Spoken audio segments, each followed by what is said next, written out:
So we got 3, 4, 5, 6 people.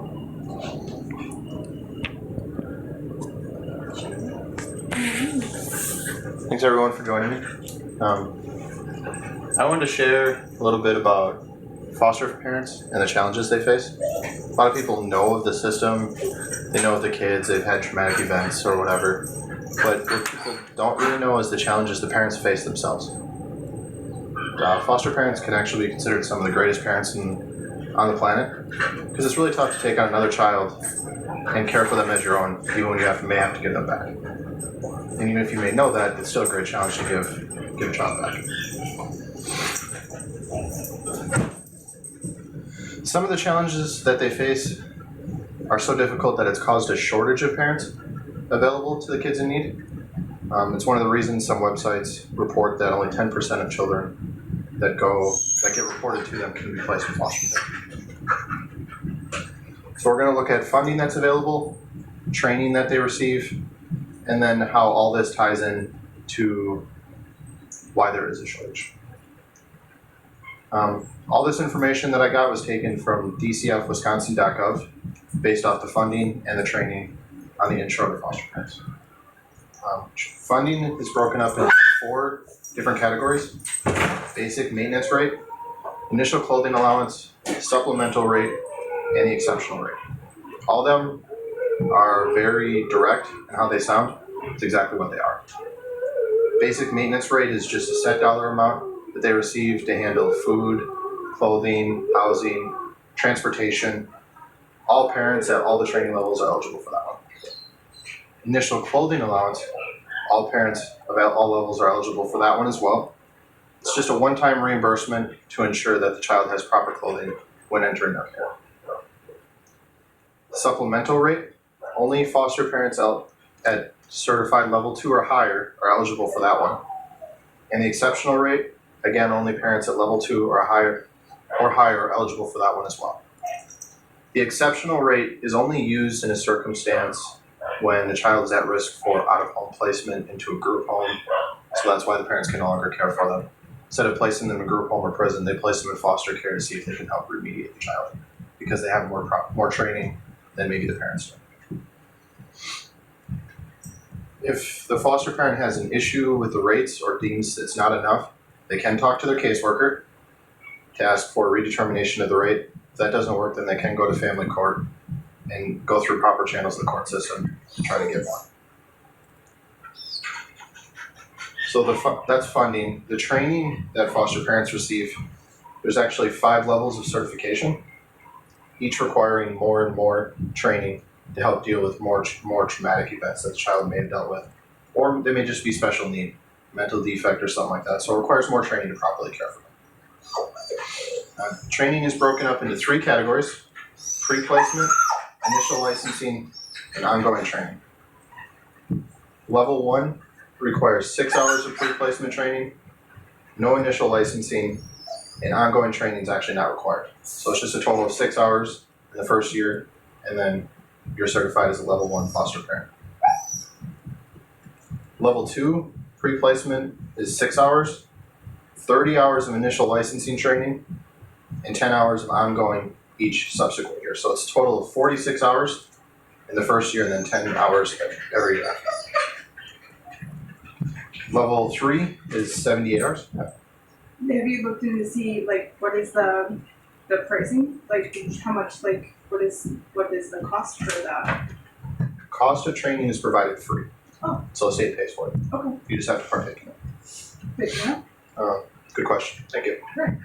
Level 3 requires 78 hours and 15 hours every year thereafter. Level 4 is 94 hours in the first year and 20 hours every year thereafter. And level 5 which is the highest level, is actually broken up into 2 separate categories: program manager and program staff. The program manager is 94 hours of training in the first year with 30 hours of ongoing training. And the program staff is actually a whopping 144 hours of training in the first year and then 50 hours of ongoing training every year thereafter. So I just want to break that down. 144 hours. That's 3.5 weeks, 40-hour work weeks. of training you have to go through to become level 5. Wow. So it is pretty substantial, and it does take a lot of time. And for some individuals, like myself, I live a busy life. I'm in school, I have a child. Do 3.5 week, 40-hour work weeks of training, it'd be a daunting task. So the ones that do that to be able to handle the children with extra special needs, designated a level 5, kudos to them. I really ought to thank them for helping the community. So that's the help they receive to help ease the challenges that they face. The challenges that they face, though, can be extremely great. You know, one challenge that we don't necessarily think about, but when a child goes into a foster parent's care, a lot of times they have to be enrolled in a new school district. And that can be time consuming, talking with the principals, setting up meetings, getting them in the right class, the right school supplies. So there's a big chunk of time right away as they take care of the child. Another one of the extremely time consuming things they have to take care of is all the transportation. A lot of times they're transporting them to visitations with biological parents, siblings, and counseling if needed. And oftentimes counseling is needed due to the child typically has been living on their own for a while before they're ever placed in foster care. I would assume that would be doctor's appointments, dentist appointments that have been missed, finding out, Absolutely. appointments that, finding out where the child's been, where the child hasn't been, stuff like that too, so. Absolutely. Yeah. And if they haven't had them for a couple of years, say there was some form of neglect, then you may have to catch up on all those. Right. So, Shots, stuff like that. so definitely everything that I just talked about, it leads to a very, very demanding schedule.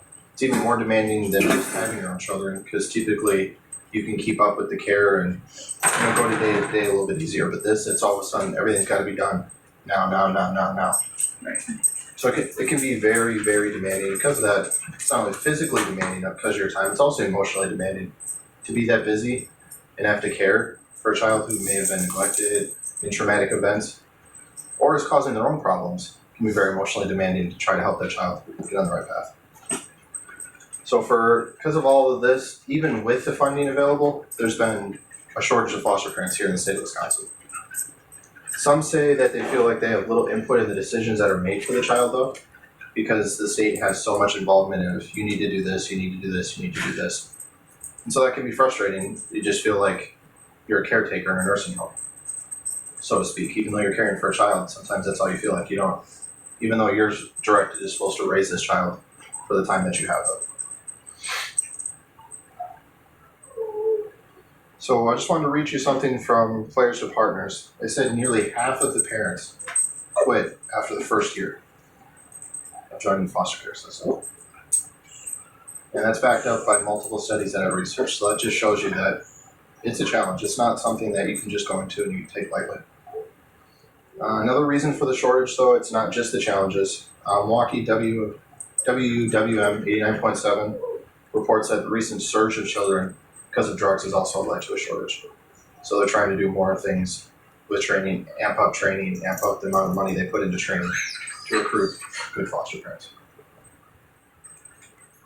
So again, just to recap, many of the challenges talked about are the reason for the shortage. It's not an easy job, so to speak, but it is vital to our community and it can be really rewarding.